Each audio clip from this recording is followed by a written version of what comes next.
디모데전서 5장 21절에서 25절까지 한 절씩 번갈아가면서 읽고 마지막 절은 함께 읽도록 하겠습니다. 저부터 읽을게요. 하나님과 그리스도 예수와 택하심을 받은 천사들 앞에서 내가 엄히 명하노니 너는 편견이 없이 이것들을 지켜 아무 일도 불공평하게 하지 말며.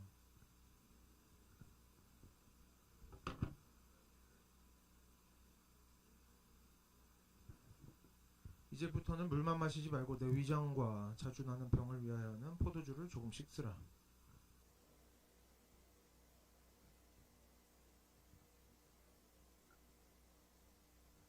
함께 읽겠습니다. 이와 같이 선행도 밝히 드러나고 그렇지 아니한 것도 숨길 수 없느니라. 아멘. 21절 앞부분은 이제 그저 강조의 의미를 가지고 있습니다. 내용을 보면 이렇게 시작하죠. 하나님과 그리스도 예수와 택하심을 받은 천사들 앞에서. 이거는 그냥 강조의 의미라고 보면 되겠습니다. 그냥 말하는 게 아니다. 이건 정말 중요한 얘기다라는 거죠. 하지만 이제 그보다 조금 더 깊은 의미가 있지만 하나님 보시기에도 굉장히 중요한 일이고 우리들도 그래서 성도로서 믿는 자라면 반드시 지켜야겠다 이런 얘기라고 할 수가 있겠습니다. 그래서 무슨 얘기를 합니까? 지금 사도 바울은 이렇게 하나님과 그리스도와 천사들 여러 증인 앞에서 자신이 어떻게 한다? 엄히 명한다. 뭐예요? 내 의견, 개인적인 의견이 아니라는 거예요. 개인적인 생각이 아니라는 거죠. 하나님의 뜻에 합한 내용이다. 하나님께서 증인되어 주시는 내용이다. 앞에서 증인 얘기했었죠. 두세 증인이 서야 이제 고발할 수 있다. 뭐 이런 얘기했었는데 하나님께서 증인되어 주시는 겁니다. 누구의? 사도 바울의 이야기에 오늘 나오는 이런 표현이 자주 등장하는 건 아니기 때문에 오늘 본문은 또 특히 중요하겠다 이렇게 생각해도 좋겠어요. 그러므로 성도들도 뭐 중요한 내용이니까 성도들도 주의해서 들어야 할 것이다 이렇게 말하는 것이라고 볼 수가 있겠고 엄히 명한다고 나오죠. 엄히 명한다. 들어보면 어때요? 번역을 보면 어때? 한국어 번역 엄히 명한다. 엄하다 그리고 명령한다. 뭔가 고압적인 명령투로 번역이 되었죠. 근데 엄히 명한다고 번역된 헬라어 단어를 보면 여러 가지 뜻이 있어요. 애원하다, 요청하다, 간청하다, 확증하다, 맹세하다, 뭐 증언하다 이런 종류의 의미들이 담겨 있습니다. 그래서 뭔가 명령, 윗사람이 아랫사람에게 명령하기보다는 이것이 얼마나 확실한 내용인지를 이제 설명하고 싶은 것이고 또 간절함을 담고 있는 단어입니다. 성경의 확실한 성경의 교훈을 간절하게 하나님의 뜻에 합한 내용을 지금 전달한다 이런 의미로 보는 것이 좋겠습니다. 그러니까 오늘 본문의 내용들은 굉장히 강조하는 표현이 이제 많이 나왔습니다. 그래서 무엇을 얘기하려고 이렇게 앞에 이것저것 많이 붙이느냐? 뭐라고 나옵니까? 21절을 보면 편견이 없이 이것들을 지켜 아무 일도 불공평하게 하지 말며. 여기서 먼저 편견이라는 거 뭡니까? 편견. 사실을 듣고 보고 확인하기 전에 마음에 미리 결정하는 그런 행위를 말합니다. 증인들이 충분하지 않아. 직접 본 사람들이 충분하지 않은데 소문만 듣고 아니면 내 개인적인 우리 그런 것도 편견이라고 할 수가 있죠. 관상 또 뭐가 있습니까? 말투를 목소리를 들어보니까 어떻다. 그런 것들 느낌이 어떻다. 이런 거는 편견일 수 있죠. 물론 그게 들어맞을 때도 있지만 그런 게 없으면 더 좋겠죠. 일단은 그래서 뭔가 사실을 확인하기 전에 미리 마음에 결정해버리는 그런 것을 편견이라고 할 수가 있겠고요. 우리가 이 편견이라는 것에 대해서 좀 생각해 볼 필요가 있겠습니다. 관상은 과학이라고 그러고 여러분 관상 얘기하고 관상을 왜 좋아해요 사람들이? 내 마음 다치기 전에 저 사람이 좋은 사람인지 나쁜 사람인지 알아보고 싶은 마음이 있죠. 그래서 사실 이런 게 좀 필요하다고 느낄 수도 있어요. 그래도 우리가 또 한편으로는 그러죠. 우리가 편견을 가지면 안 된다는 생각들을 많이 또 할 수도 있습니다. 왜? 편견을 가지고 사람들을 잘못 대하다 보면 소중한 인연을 잃어버릴 수도 있어요. 여러모로. 그래서 편견을 가지면 안 된다는 생각을 하지만 어떤 사람이 죄짓고 악한 말을 하고 악한 행동을 하는 것을 우리가 만약에 여러 번 봤다고 생각을 해봅시다. 저 사람이 뭔가 폭력을 쓰거나 도둑질하거나 욕설을 하는 걸 여러 번 봤어요. 그런 사람이 앞으로도 또다시 그런 행동을 하겠다. 다른 사람들의 마음을 상하게 하겠다. 교회 공동체를 방해하고 분열시킬 것이다. 우리가 예측할 수 있죠. 이미 여러 번 했으면 앞으로도 그럴 것이다. 예측할 수 있어요. 그런데 이런 것들을 이미 충분히 봤으면서도 예측을 하지 못하고 그런 사람이 자기 마음대로 하고 싶은 대로 하게 내버려두고, 심지어 그런 사람을 알면서, 이전에 어떤 전력이 있었는지 알면서 막 싸우고 욕하고 막 폭력을 쓰고 막 그런 걸 알면서 봉사의 직분을 심지어 맡기고, 교회의 중요한 일을 맡기고 막 직분자로 세우고 이러는 것은 뭡니까? 편견이 없는 게 아니죠. 지혜가 없는 겁니다. 무책임한 것이에요. 어리석은 것이죠. 그 사람의 죄에 동참하는 겁니다. 이것은 하나님 앞에서 범죄하는 것이 되는 것이죠. 성경에서 편견이라는 말은 직접 보고 듣고 한 내용이 없을 때 섣불리 판단하지 말라는 의미로 적용하는 말이지, 어떤 사람이 과거부터 이제까지 범죄했다고 해서 앞으로도 범죄할 것이라고 생각해서는 안 된다. 이미 본 게 있는데도 미래는 알 수 없지. 그래서 미래는 알 수 없는 것이라고 생각해야 된다. 이런 뜻이 아니라는 겁니다. 이런 식의 태도는 뭐예요? 이미 전에 사건들을 봐놓고도 뒤에 뭔가 미래는 알 수 없지, 이렇게 하는 것은 뭡니까? 편견을 가지고 말고 하는 문제와는 상관이 없는 겁니다, 여러분. 그리고 선한 일도 아니다. 우리는 과거를 보고 미래를 이제 예측하며 살아가는 것이 모든 사람에게 필요한, 이것도 의무 아니겠습니까? 우리가 그래도 미래는 정확하게는 알 수 없는 게 맞습니다. 그리고 성경도 그렇게 말하죠. 사람은 앞날을 알 수 없게 하나님께서 만드셨다, 이렇게 나옵니다. 하지만 어차피 일들이 어떻게 되어가는지는 알 수 없다고 하면서 고민도 없이, 지난날 돌아보지 않아. 지난날에 내가 어떤 일을 저질렀는지, 다른 사람들이 어떤 일을 했는지 돌아보는 태도도 없이, 아무것도 모르는 채로, 아무것도 알 수 없다고 하면서 무책임한 태도로 그냥 되는 대로 되라지 하면서 살아간다면 어떻겠어요? 이런 태도는 하나님께서 기뻐하시는 태도가 아니에요. 그래서 우리가 편견이 없다는 것에 대해서 오해를 하면 안 된다는 겁니다. 편견이 없다는 것과 지난날을 돌아보지 않는 것은 차이가 있다는 거예요. 물론 그리고 또 어떻습니까? 지난날에 뭐 범죄한 사람들이 있어요. 잘못한 사람들이 있어요. 뭐 저도 그렇고 여러분도 그렇고 잘못하는 것들이 있죠. 근데 우리가 범죄하고 실수하고 부족한 사람이라도 사랑해야 된다. 사랑해야 되는 건 맞습니다. 예를 들자면, 사랑한다는 것이, 그러면 우리가 어떻게 사랑해야 되느냐? 사랑한다는 것이 도둑질하는 습관이 있는 사람에게 믿고 돈을 맡겨야 된다는 뜻은 아닌 거예요. 도둑질하는 습관이 있는 사람도 사랑할 수 있으면 사랑해야 되지만 그에게 돈을 맡기는 것은 다른 문제인 거죠. 범죄한 일이 있고 실수나 잘못이 있더라도 우리가 도움이 필요한 상황이 있으면 그런 사람에게도 도움을 베풀 수 있는 것이 사랑입니다. 하지만 그리고 또 위로도 할 수 있고 좋은 말도 할 수 있어요.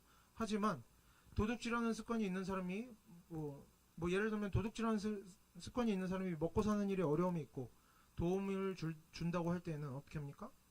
도둑질 경력이 있는 사람에게, 습관이 있는 사람에게 뭐 금고나 카운터나 창고 관리를 맡기는 것은 잘못된 일인 거죠. 도와주더라도 어떻게 도와줘야 돼요? 예를 들면 직장을 구해주더라도 돈과 물질을 다루는 일과는 상관없는 일을 맡겨야겠죠. 손님을 대하는 일이나 사람들 안내하는 그런 일이나 뭐 운전 같은 것들, 뭐 이런 것들을 시키는 것이 마땅하겠습니다. 예를 들면 폭력 전과가 있거나 다른 사람과 다투고 갈등을 일으키는 사람에게는 사람을 상대하며 인내심을 요하는 서비스업은 맡기면 안 되는 거예요. 아무리 직장을 구해주고 도와준다고 해도 어떤 걸 맡겨야겠어요? 막 폭력 전과가 있어요. 사람들하고 싸워 자꾸. 어떻게 해요? 사람 상대하지 않는 일, 뭐 청소나 창고 정리 같은 일들을 시키는 것이 좋겠죠. 그래서 다시 본문으로 돌아가서 디모데는 편견 없이 지켜야 되는데, 여기서 지키다라는 건 뭡니까? 지키다라는 건 법이나 규칙을 어기지 않는 것을 말합니다. 그래서 사도 바울은 지금 디모데에게 편견 없이 이것들을 지키라라고 해요. 편견 없이 잘못된 생각을 가지지 말고 이런 것들을 잘 지켜라. 무엇을 지키라는 겁니까?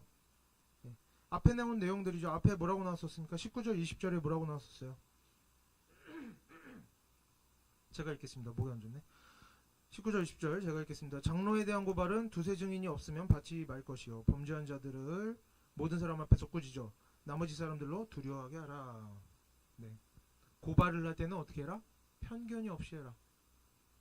괜한 소문만 가지고 고발해서는 안 된다. 직접 본 증인들이 있을 때 고발을 해야 되고, 그럴 때에는 또 확실하게 꾸짖어야 된다. 사실로 드러났을 때에는. 범죄에 대해서는 확실하게 확인되는 내용이 없을 때는 편견을 가지면 안 된다는 거예요. 여러분 소문 많이 듣죠. 교회 소문 정말 많죠. 이 말 저 말 막 돌아다니는데 어때요? 뭔가 들었어. 저 사람 나쁜 사람들. 어떻게 해야 돼요? 직접 본 게 있냐, 증인이 있냐 확인을 해보는 겁니다. 굳이 알고 싶으면. 그 전까지는 어떻게 됩니까? 뭔가 소문이 있다고 나쁘게 대하고 이런 것은 좋지 않은 것이죠. 하지만 이제 확실히 증인이 있으면 또 어떻게 합니까? 그때는 반드시 꾸짖는 일이 행해져야 된다는 겁니다. 이런 내용들에 대해서 그래서 언제나 편견이 없이 그리고 예외 없이 확실하게, 아까 그리고 뭐라 그랬어요? 엄히라고 했죠. 엄격하게 수행되어야 한다는 뜻으로 볼 수가 있겠습니다. 앞에 이야기들을 강조하는 내용이에요. 오늘은 조금 전에 우리가 편견이 없어야 한다는 말을 이제 지나치게 적용하는 경우들에 대해서 생각해봤습니다. 과거의 일은 전혀 따지면 안 된다, 막 이렇게 이런 건 잘못된 거다라고 봤는데, 이제 우리가 본문에 나오는 주제에 일치하는 편견을 가지고 잘못된 판단을 하고 다른 사람들에 대해서 불공평한 대우를 하게 되는 일들에 대해서도 좀 생각해 봐야겠죠. 우리가 아직 일어나지 않은 일들, 앞으로 올 일들, 우리 미래에 있을 일들에 대해서는 어떻게 결단을 내려요? 이걸 할지 저거 할지? 지난 일들을 자료로 삼아서 어떤 결단을 내립니다. 그 다음에 내가 결단을 내렸어요. 난 이렇게 할 거다. 이걸 선택할 거다. 그러면 그 결과물에 대해서 어떻게 합니까? 우리가 알 수 없지만 선택한 거죠. 그 다음에는 내가 알 수 없는 결과가 나타나더라도 책임을 져야 되는 거예요. 그죠? 내가 선택했으니까. 하지만 이미 일어난 일들에 대해서는 어떻게 합니까? 이미 일어났어. 과거에 있는 일이야. 근데 이 사건의 자초지종을 몰라요. 이 사람이 나쁜 사람이래 소문이 들었습니다. 소문이 들렸어요. 그럴 때는 어떻게 해야 돼요? 어떻게 분별해야 돼요? 과거에 어떤 일이 있었는가를 확인하고 분별하겠죠. 미래 일은 확인할 수 없어요. 그렇기 때문에 선택을 먼저 하는 거예요. 하지만 과거의 일들은, 이미 일어난 일들은 뭐다? 사실 확인을 한 후에 분별하고 선택하는 겁니다. 이 사람이 악하다고 소문이 있는데 가까이 할지 멀리 할지 선택하는 거예요. 예를 들면 컴퓨터가 고장났는데 뭐가 어떻게 돼서 고장났는지 확인도 해보지 않고, 뭐 저 사람이 고장냈으니까 이번에도 저 사람이 고장냈겠지, 뭐 이런 식으로 저 사람이 컴퓨터 잘 못하니까 저 사람이 고장냈을 것이다 확인도 안 하고 이렇게 마음의 범인을 정해놓고 비난하고 처벌하고 고발한다면 이런 태도가 이제 편견에 사로잡힌 태도로 할 수가 있겠죠. 이상한 소문이 있다고 해서 막 이렇게 확인해보지 않고 정죄를 하고 이런 것들은 편견에 사로잡혔다고 볼 수가 있겠습니다. 그래서 우리가 이 편견에 대한 문제를 생각할 때에는 아직 오지 않은 미래에 대해서는 뭐예요? 과거를 교훈 삼아야 된다. 아직 미래의 일들, 아직 결과가 나오지 않았어요. 이것들에 대해서는 우리가 과거를 따져봐야 됩니다. 전에 어떻게 되냐? 근데 이미 다 일어났어요. 일은 다 일어났어. 우리는 이제 판단하고 선택만 해야 돼요. 그럴 때에는 그 사실을 잘 확인을 해야겠죠. 근데 우리가 어떻습니까? 우리가 자주 어떻게 해요? 반대로 할 때가 많아요. 조금 복잡한데 설명 듣다 보면 아실 거라고 생각합니다. 미래의 일에 대해서 선택할 때는 과거를 교훈 삼지 않아요. 지난날을 돌아보지 않아. 그냥 느낌대로 해요. 뭐 사람을 볼 때도 그냥 관상을 보고 하고, 저 사람들이 지난날 어떻게 살았는지 막 그런 걸 따져보지 않아요. 그냥 나랑 친한가 안 친한가. 미래의 일을 대할 때는 우리가 과거를 돌아보지 않고 아무렇게나 자기 욕심대로 기분대로 결정하고 결국에 우리가 어떻게 됩니까? 그렇게 하다 보면 이전과 계속해서 같은 모양으로 살아가게 되는 거예요. 분명히 내가 이전에 잘못했어. 잘못된 결정을 내렸어. 잘못된 결과가 있었어요. 근데 다음에 그런 순간이 오면 우리가 어떻게 하는 거예요? 또 돌아보지 않고 또 같은 선택을 하고 같은 식으로 말하고 같은 식으로 행동하고 잘못된 결과로 어떤 고통을 당하고 이런 일들을 계속해서 반복하는 겁니다. 죄로부터 벗어나지 못하는, 죄의 습관으로부터 벗어나지 못하는 사람의 인생이 대부분 이렇게 살아가는 거죠. 타락한 사람의 인생이 대부분 이렇게 살아갑니다. 그러면서 우리가 어떻게 해요? 이전을 돌아보지 않고 자신의 과거를 돌아보지 않고 계속해서 똑같이 행동해요. 이전에 잘못 일어났던 것들 똑같이 행동합니다. 비슷하게 하면서. 그러면서 우리가 뭘 바랍니까? 미래는 지금과 같지 않기를 바라요. 더 나아지기를 바라고 더 좋은 미래가 오기를 바랍니다. 하지만 결국에 뭐예요? 이전과 똑같이 살아간다면 그 미래도 똑같다. 당연한 겁니다. 이거는 우리가 이전과 똑같이 살고 똑같은 고난이 찾아왔다고 해서 그것을 십자가 고난이네 이러면 안 되는 거죠. 사서 고생하는 겁니다. 그거는 어려움을 반복해서 당하면서 살게 되는 거예요. 또 반대로 어떻습니까? 미래의 일이 아니라 이미 일어난 일에 대해서는 우리가 어떻게 합니까? 사실 확인을 다 한 후에 누구에게 책임을 묻거나 누군가를 이렇게 권면하거나 해야 되는데, 분별을 하거나 해야 되는데 뭡니까? 사실 확인을 하지 않습니다. 즉시 누군가를 비난하거나 분노하거나 뭐 지난번이랑 똑같겠지 하면서 어떤 사람에게 뭐 이렇게 잘못을 뒤집어 씌우거나 하는 일들이 있기 때문에 우리가 어떻습니까? 관계가 깨지고 하나님 앞에서 범죄하고 사람들을 잘못된 태도로 대하고 이런 일들이 반복되다 보니까 편견이 우리가 편견에 사로잡혀 있다 보니까 우리의 일상적인 생활들이 우리의 신앙이 자라가고 하나님께 우리가 가까이 나아가는데 계속해서 방해가 되는 것이죠. 예. 내 생각에 스스로 사로잡혀서 계속해서 잘못된 행동들을 하는 겁니다.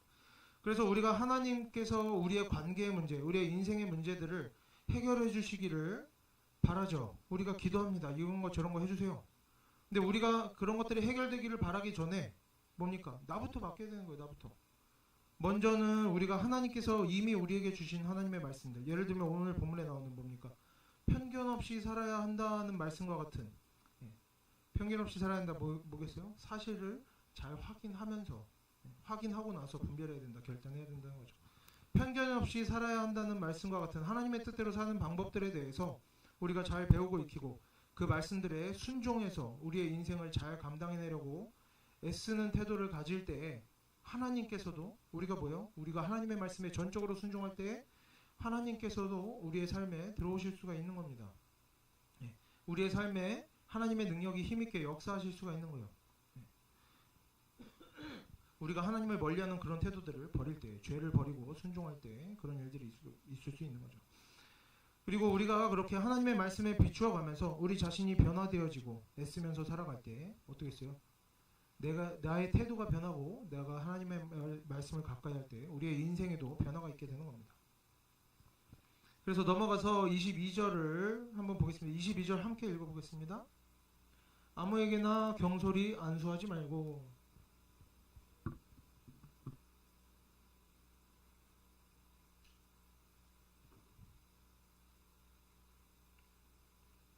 먼저 아무에게나 경솔히 안수하지 말고 이렇게 나옵니다.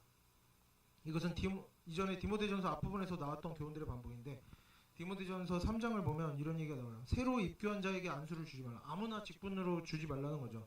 아무나 직분자 봉사자 세우지 마라. 집사의 직분을 주지 말라 이런 내용이 나오고 또 뭐라고 나왔어요? 앞에서 시험해봐라.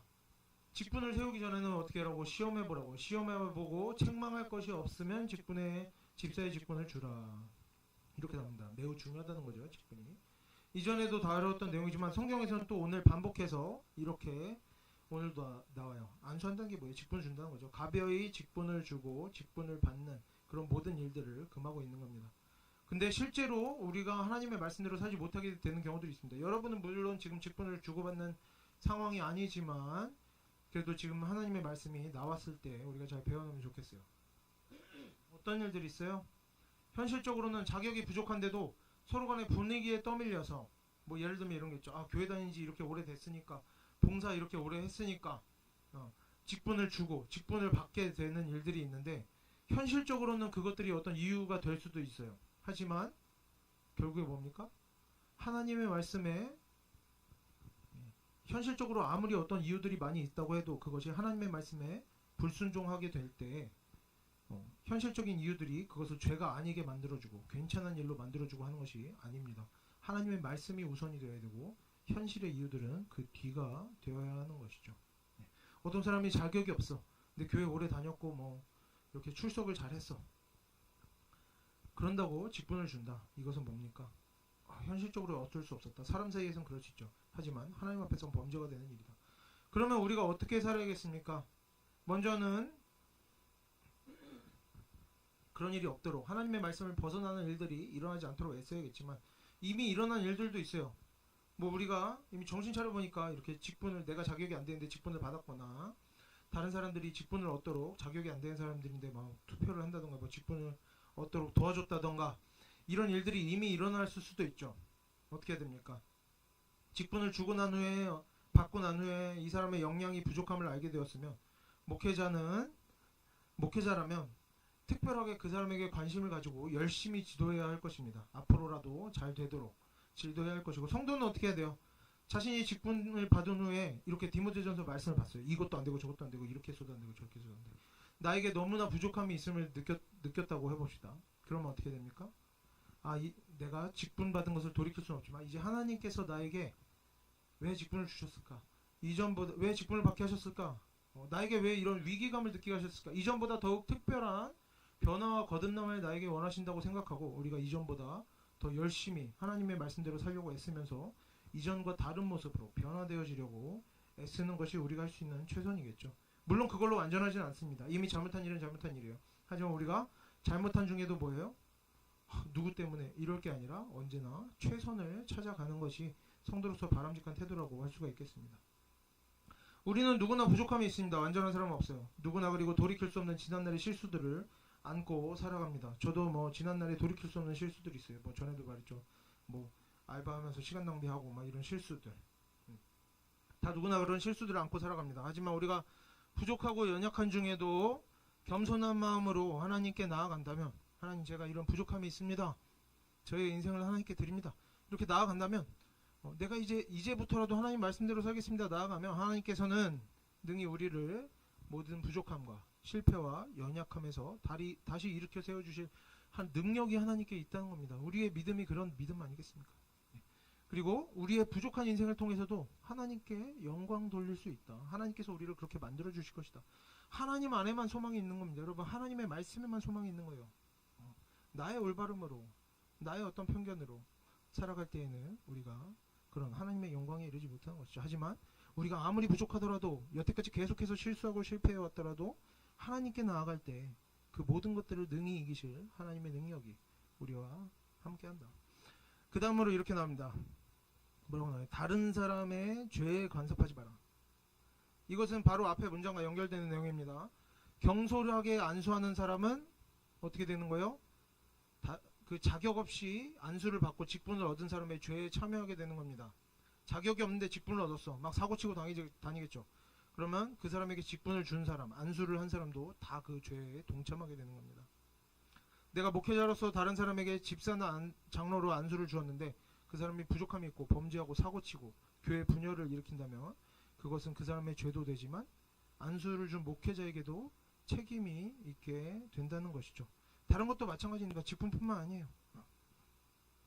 다른 사람이 이제 죄를 짓고 막 악한 사람이라는 거, 부족한 사람인 걸 아는데 내가 그것을 뭐 방치한다거나 이러면 어때요?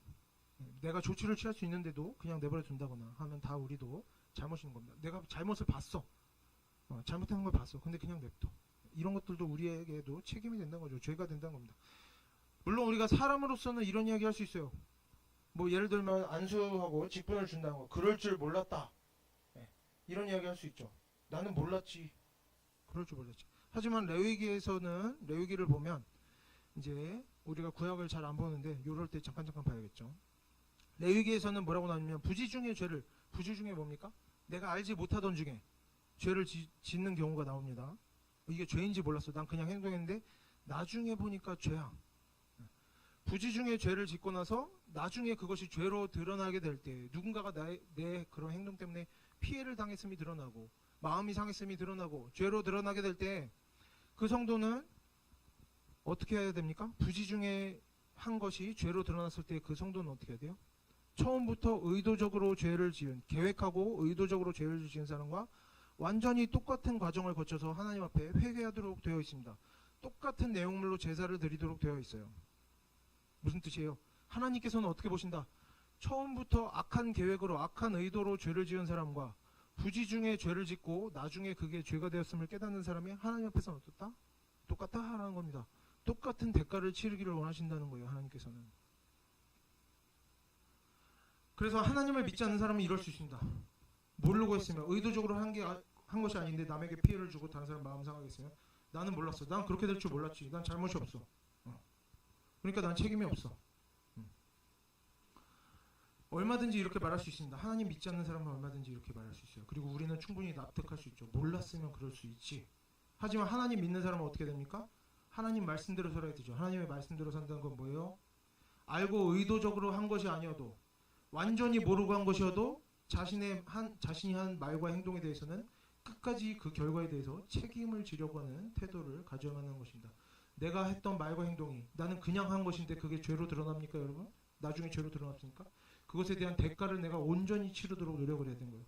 나는 몰랐다. 그럴 줄 몰랐지. 이런 태도는 뭡니까? 순종하지 않는 거죠. 그것부터가 이미 범죄가 되는 겁니다.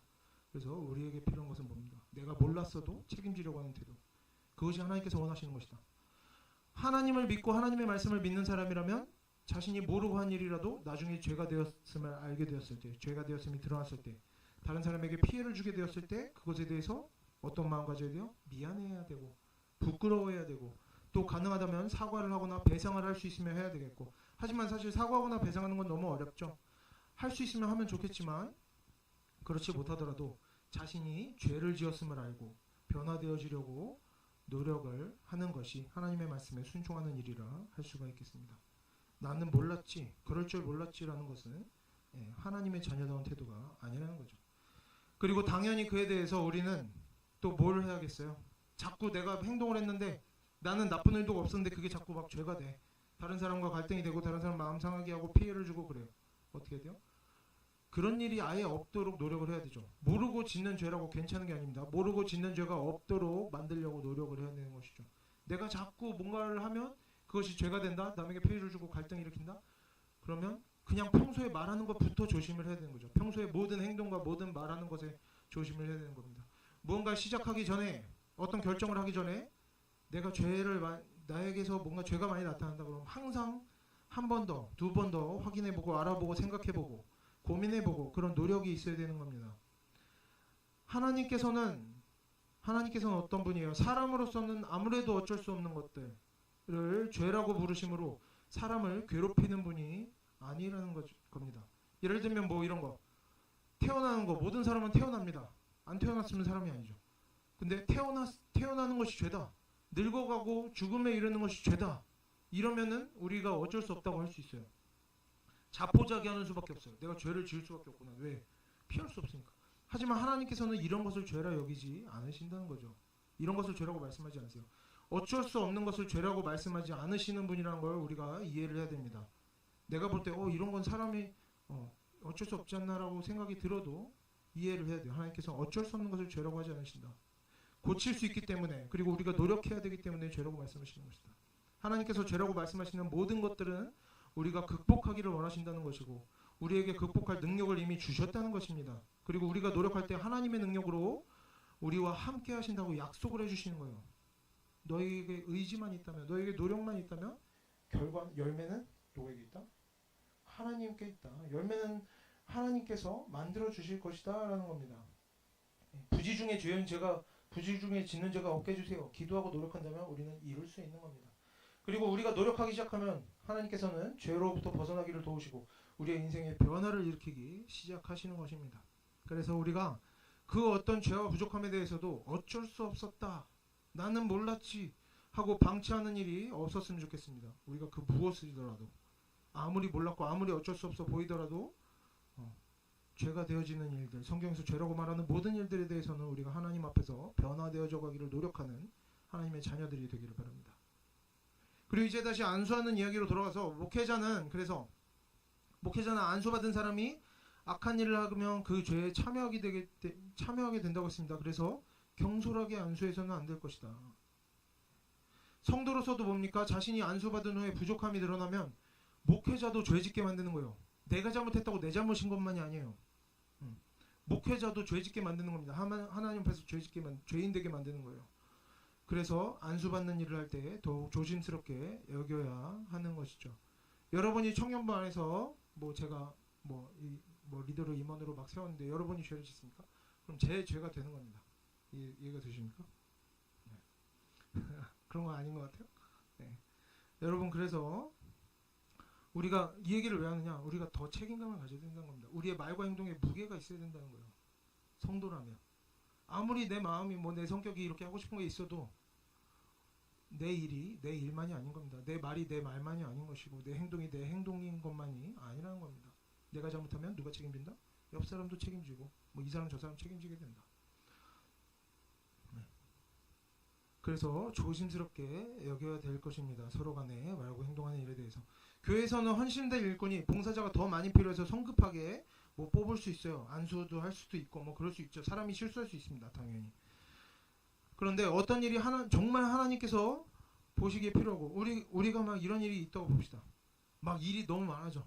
사람이 너무 많아져. 그래서 급하게 막 봉사자를 뽑고 사람을 일할 사람을 찾아야 되는데 자격이 되는 사람이 없어. 이럴 때 어떻게 해야 됩니까?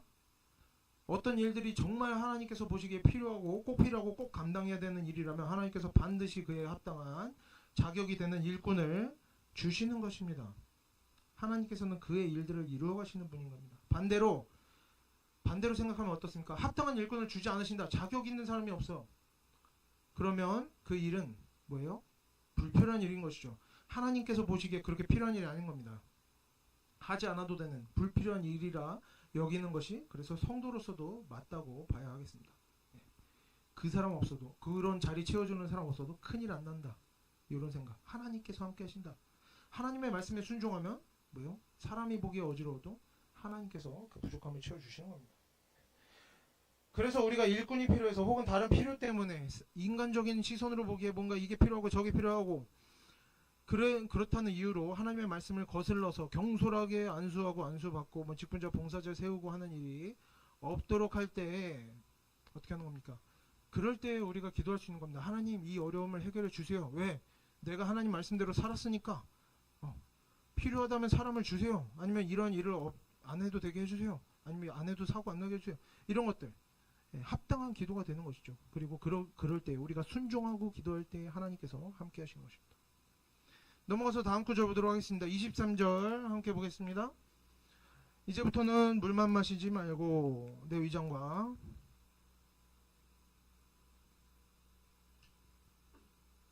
네, 여러분 이 구절의 위안을 봤습니까? 갑자기 이 구절이 왜 나와요? 갑자기 바로 앞에 22절의 마지막 부분에 우리가 자세하게 살펴보지 않은 부분을 보면 이렇게 나옵니다. 내 자신을 지켜 어떻게 해라? 정결하게 하라. 바울은 디모데에게 이야기했어요. 정결하게 하라고. 자신을 정결하게 하라고 충고합니다. 하지만 이제 이 편에 오해가 없기를 바라는 거예요. 그러면서 한 구절 덧붙입니다. 뭐라고? 포도주를 조금씩 쓰라 구절을 덧붙이는 겁니다. 어떤 오해입니까? 어떤 오해가 있었느냐? 지금 어떤 대화가 오가고 있는가? 23절 앞부분을 보면 이렇게 나옵니다. 이제부터는 물만 마시지 말고. 이 표현을 보면 조금 복잡한 해석이 될 수 있지만 물만 마시지 말라라는 것은 디모데가 스스로가 물만 마시지 않고 다른 것을 마실 수 있음에도 고의적으로 물만 마셔왔다는 것을 의미합니다. 헬라어를 보면 이런 의미가 있어요. 다른 것은 또 가능한데 자신에게 그런 능력이 있는데 물만 마셔왔다는 것을 의미합니다. 그리고 다른 것은 당연히 포도주라고 할 수가 있겠죠. 당시 에베소 교회의 상황을 보면 이런 내용이 있습니다. 에베소 교회를 괴롭히는 이단들의 특징 중 하나, 그들이 술을 많이 마시는 사람들이었어요. 이단들의 특징, 술을 많이 마시는 사람들이었다. 그래서 디모데는 스스로 포도주를 조금씩 마시는 것이 그의 어떤 건강상의 문제를 해결하는 데 도움이 될 것이라고 생각하면서도 금욕적으로 물만 마신 겁니다. 왜? 모범이 되지 않으니까. 이단들의 그런 문제가 있는 태도들로부터 자신을 구별하고 싶어 했어요. 이단들은 술을 저렇게 마시지만 술을 그렇게 마시면 안 된다. 나도 안 마신다. 그래서 디모데는 자신의 몸이 상하기까지 포도주가 몸에 유익이 된다는 것을 알면서도 자신의 몸이 상하기까지 성도들 앞에서 모범이 되려고 애쓴 것입니다. 나의 건강이 상하더라도 성도들의 신앙을 위해서 희생을 하는 것이죠. 그렇다고 우리가 이제 상황을 알았는데 그렇다고 우리가 포도주도 조금씩 마시면 몸에 좋다. 이런 식으로 단순하게 해석하는 일은 피해야겠습니다. 약간의 술이 몸에 좋다. 약간의 포도주가 몸에 좋다는 것은 신약시대 당시에는 상식으로 여겨졌어요. 2000년 전에는 상식으로 여겨졌습니다. 그러면 현대에 와서도 의학적으로 술이 몸에 좋다고 여겨지는가? 심지어 술을 주기적으로 마셔야만 해결되는 어떤 병이 있는가? 뭐 극소수의 이런 것들이 있을 수는 있겠지만 대부분의 경우에는 뭐라고 나오냐면요, 여러분, 한 잔만 마셔도 해롭다라고 나옵니다. 뭐 궁금하면 자세히 한번 찾아보세요. 제가 의사가 아니니까 다 설명할 수 없고. 뭐 이런 얘기는 봤습니다. 한 잔만 마셔도 뇌 손상이 온다고 합니다. 그리고 그것은 영구적으로 회복되지 않는다고 해요. 뭐 이런 건 단편적인 거고 여러 가지 해악들이 있죠, 술에. 병을 고치는 문제는 그리고 어떻게 됩니까? 성경 들여다보고 뭐 술 마시는 걸로 병 고치려고 할 게 아니라 뭐예요? 몸이 아프면 병원에 가는 게 먼저겠죠. 병원에 가서 의사 얘기를 들어보는 게 먼저입니다. 성경 보고 술 마셔 이렇게 하는 건 맞지 않죠. 어쨌든 디모데는 이렇게 좋은 마음으로 포도주를 멀리했고 사도 바울도 그런 디모데의 판단이 좋은 마음에서 나온 것임을 알았어요. 하지만 이제 그렇게까지 할 필요는 없다고 생각을 한 것처럼 보입니다. 사도 바울이 권하는 거죠. 디모데에게 그렇게까지 할 필요는 없어요. 그래서 디모데도 스스로를 정결하게 하는 것과 포도주를 마시고 말고 하는 일은 별개의 문제다. 건강을 위해서 포도주를 마셔도 너는 여전히 스스로를 다른 것에서 정결하게 할 수 있다. 이렇게 충고를 하는 것이죠. 그래서 22절에 나오는 정결함과 23절의 술 얘기를, 포도주 얘기를 연결시켜서 보면 때로는 술을 마시지 않는 것이 자신의 몸을 정결하게 하는 필수 조건이 되기도 할 수가 있습니다. 또 사람마다 다른 거예요. 디모데가 술을 마셔도 된다고 모든 사람들이, 당시 시대에 모든 사람들이 술을 마시면서도 자신의 정결함을 유지할 수 있었던 것은 아니겠죠. 이렇게 오늘 본문에서처럼 어떤 경우에는 자신을 정결하게 하는 것과 술을 마시는 것이 별개의 일이 되기도 합니다. 그래서 우리가 성경을 그냥 맨날 문자 그대로 지키려고 노력하는 것도 대단히 칭찬할 만한 일이지만, 신앙이 성장하면서는 우리가 어떻게 해요? 성경의 맥락을 알아야 됩니다. 문자 써있다고 뭐 요거는 이렇게만 하면 돼가 아니라 이게 어떤 배경에서 어떤 상황에서 나왔는지 잘 듣고 배우고, 혼자서는 알아낼 수가 없죠, 여러분. 그래서 설교 시간에 제가 설명해주면 이렇게 잘 듣고 배우면서 해야 뭐예요? 몸이 아플 때 포도주 마셔야지 이러지 않는 거예요, 여러분. 물론 그런 사람 없지만 이해가 되십니까, 여러분? 문자 그대로 하는 것이 그대로 하는데 머물러 있어서는 안 된다. 우리가 정말 성경을 열심히 배워야 하나님께 순종할 수 있는 겁니다. 나는 아프니까 포도주 마시면서 하나님의 말씀에 순종하네, 그런 일이 없도록 하라는 거예요, 여러분. 그래서 열심히 배워야 되는 겁니다. 사람의 인생은 복잡합니다. 그리고 하나님의 말씀은 이러한 사람의 인생에, 복잡한 인생에 합당하게 아주 적당하게 주어졌습니다. 그래서 우리 하나님의 자녀들은 계속해서 성경을 읽고 듣고 배움으로써 성경을 유연하게 그리고 적합하게 해석하고 적용하는 훈련을 받아야 하는 것이죠. 스스로 해석할 수는 없어도 잘 듣고 배우면서 내가 적당한 어떤 순종함을 나타낼 필요는 있겠습니다. 애쓸 필요가 있는 거죠. 우리가 성경을 충분히 잘 배워야 원칙주의나 금욕주의 혹은 내 자신과 다른 사람을 쓸데없이 정죄하는 습관에서 벗어날 수 있는 겁니다. 동시에 뭐예요? 또 성경을 잘 배워야 우리가 지나치게 방종한, 방탕한 인생으로부터도 벗어날 수 있게 되는 것입니다. 아까도 말했죠? 이거는 죄인 줄 몰랐지, 이렇게 하면서 몰랐으면 아무거나 다 괜찮아, 이런 것도 방종함이라고 할 수가 있죠. 그리고 하나님의 말씀을 배웠으면 우리는 이제 이런 것도 죄인 줄 아는 겁니다. 넘어가서 24절과 25절 마지막으로 함께 읽어보겠습니다. 없나요? 24절 함께 읽어보겠습니다. 어떤 사람들의 죄는 밝히 드러나 먼저 심판에 나아가고, 다음 25절은 없나요? 이와 같이 선행도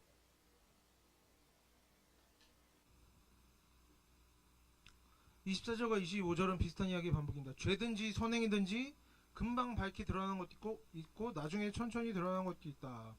여러분이 선한 일도 하고 지금 죄 지은 일도 있을 거예요. 아직 드러나지 않은 일들도 있어요. 착한 일이든지 나쁜 일이든지 언젠간 다 드러난다.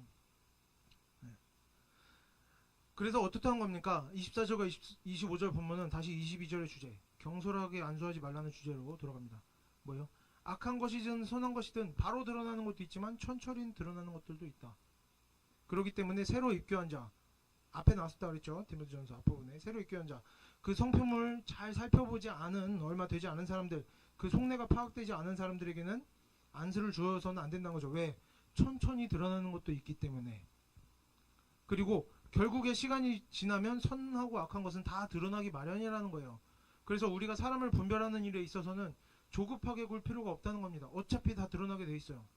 우리가 막 조급해하고 막 이렇게 분주하게 막 뭔가를 하지 않으면 알 수 없는 그런 게 아닙니다. 사람은 결국에 드러나게 돼 있다. 사람을 분별하는 것은 시간이 결국에 해결해 준다. 결국엔 다 드러난다 라는 겁니다.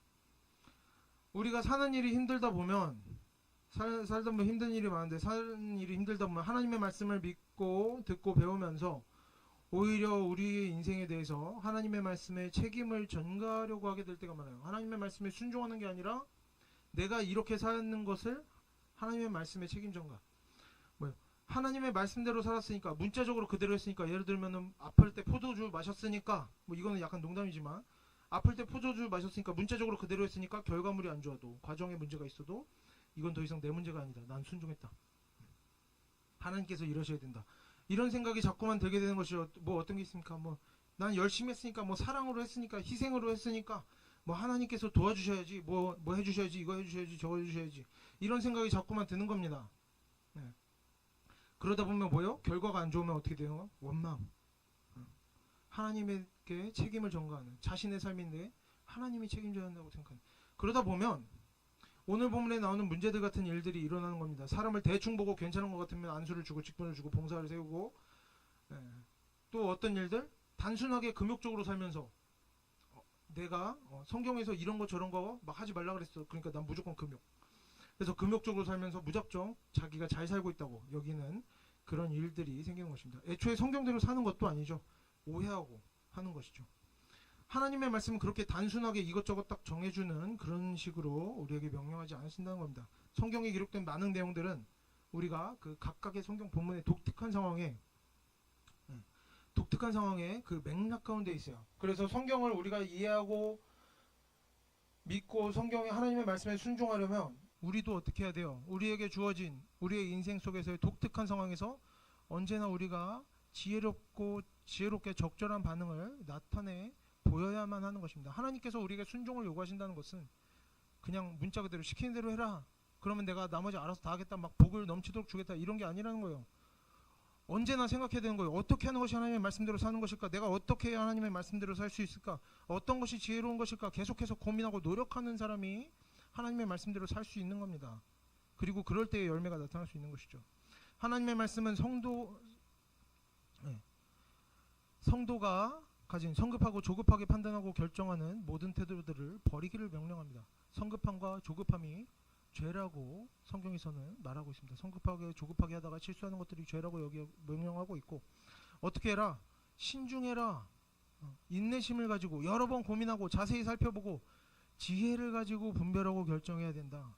그리고 그 결과물에 대해서 끝까지 스스로 온전히 책임을 져야 된다. 심지어 내가 생각지도 못한 식으로 그 일들이 나의 말과 행동이 작동되었을 때라도 어떻게 된다? 끝까지 그 책임을 감당하기를 성경은 우리에게 요구하는 것입니다. 그래서 우리가 오늘 본문에 나온 대로 경솔하게 안수하고 안수를 받거나 무작정 금욕적으로 살거나 단순하고 성급한 성경의 해석과 단순하고 성급한 신앙생활로 심지어 하나님의 말씀대로 살지도 않고 나의 착함으로 나의 선함으로 서로 간에 결국에 죄를 짓고 다른 사람이 나 때문에 죄를 짓게 만들고 그러죠. 그리고 내가 다른 사람의 죄에 자꾸 연관이 되고 하는 그런 모든 일들을 우리가 떨쳐낼 수 있어야 하겠습니다. 계속해서 우리가 고민하고 알아보고 분별하고 애써야 되는 것이죠. 그래서 우리가 모든 일들에 대해서 우리의 모든 말과 우리의 모든 일들에 대해서 언제나 신중하게 생각하고 여러 번 고민하면서 하나님의 지혜를 구하면서 우리가 정말 지혜롭게 신중하게 결단을 내리고 뭔가 내가 결단을 내린 후에는 어떻게 되는 거예요? 끝까지 책임을 지는 습관을 들일 때에 우리가 그럴 때에 죄를 멀리할 수 있게 되고 하나님을 기쁘시게 하는 인생을 살아가게 되고 하나님과 동행하는 인생을 살아가게 되는 것입니다.